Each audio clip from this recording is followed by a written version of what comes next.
Hello my all friend, আমি আবার চলে এলাম আমার নিউ একটি আইসক্রিম ভিডিও নিয়ে।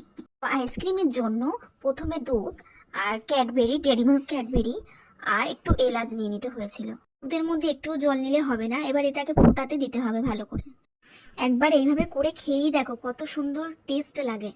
বাচ্চারা খেয়ে এটা রোজ রোজ চাইবে, এত সুন্দর টেস্ট হয়েছে, জাস্ট অসাধারণ। তো দেখেই নাও আমি কিভাবে করলাম। দুধটাকে ভালো করে ফোটাতে হবে। তো ভিডিওটা লাস্ট অবধি দেখার জন্য অনুরোধ রইল। লাস্টে দেখলে খুবই মজা লাগবে, দারুণ লাগবে। তো এবার আমি এই ডেরি মিল্ক ক্যাডবেরিগুলো দুধের মধ্যে অ্যাড করে দিলাম, দিয়ে এটাকে গলার জন্য গলতে দিতে হবে ভালো করে, ভালো করে ফুটবে এটা। এলাচটা আমি আগেই দিয়ে নিয়েছিলাম, এটা দেখানো হয়নি যদিও। এটা খেতে খুবই সুন্দর লাগবে, একটু হালকা কফি কফি ফ্লেভারের মতন লাগবে, কিন্তু খেতে অসাধারণ টেস্ট লাগবে।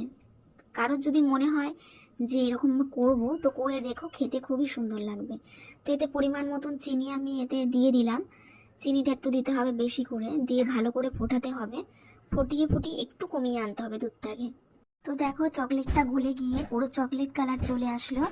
মধ্যে দুধটা ফুটে ফুটে বেশ গাঢ় টাইপের হয়ে এসছে।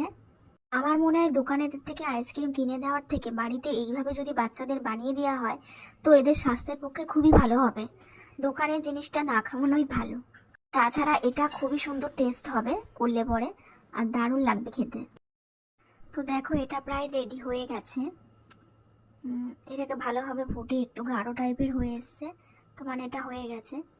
এবার এটাকে আমি আগে থেকে এই ছোট কাপের মধ্যে আমি ঢেলে দিয়েছিলাম, দিয়ে কাঠিগুলোকে সাইজ করে কেটে নিয়েছিলাম, নিয়ে কাঠিগুলোকে ঢুকিয়ে দিলাম। এটা মাত্র 6টা গ্লাসে হয়েছিল। তো এত টেস্ট হয়েছিল যে বাড়ির দুটো বাচ্চাই 6টা আইসক্রিম খেয়ে নিয়েছে। এবার এটাকে একটা একটা করে ডিপ ফ্রিজের মধ্যে দিয়ে সামার মুড করে দিয়ে রাখতে হবে। 8 ঘন্টার মধ্যে এটা পুরো আইসক্রিমে রেডি হয়ে যাবে। তো চলো এবার আমি একটু ফেসবুকের কথায় আসি। যারা একদম নতুন, ফেসবুকে কিছু করতে চায়, কিছু জানে না, তাদের পাশে আমি আছি, চিন্তা নেই। আমার পাশে একটু জাস্ট থাকো, আমি সবার পাশে আছি, সবার হেল্প করতে রাজি আছি। আর অনেকজনকেই দেখছি যে তার নিজের পেজের মধ্যে অন্য কারোর ভিডিও এনে দিচ্ছে, ঠিক না। ফেসবুকে কাজ করতে গেলে একে অপরের হেল্পটা অবশ্যই দরকার। চলো আসল জিনিসটা দেখে নাও।